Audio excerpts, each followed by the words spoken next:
Kooli õpilased osalevad ülemaailmses keskkonnavaatluse programmis GLOBE. Õpilaste kogutud andmeid kasutavad keskkonnateadlased. Saaremaal alustati vaatlusi 3 koolis.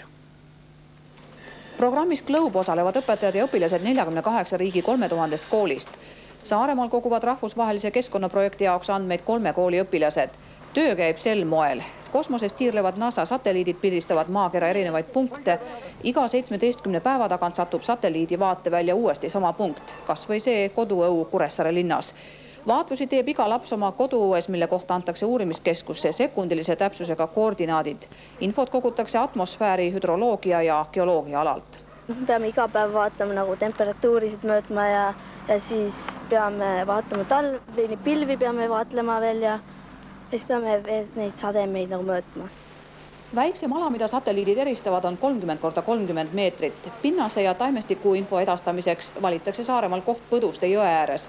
Õpilastele on osalemine projektis mitmet moodi kasulik. See on tavapärasest erinev õppetöövorm ja õpilased saavad arvutit kasutada. Nad näevad, et ka nende töö on teadlastele kasulik. Nad saavad suhelda teiste õpilastega üle terve maakera. Kõik andmed edastatakse interneti kaudu. Ise tahan ka teada, kuidas maailmas mujal on temperatuurid ja asjad. Geograafias ka abiks. Eestist läksid esimesed mõõtmistulemused teele Rõngu koolist ja Eesti-poolset osavõttu finantseerib Avatud Eesti fond. Programm õppimine ja seire keskkonnahüvanguks kestab esialgu terve aasta.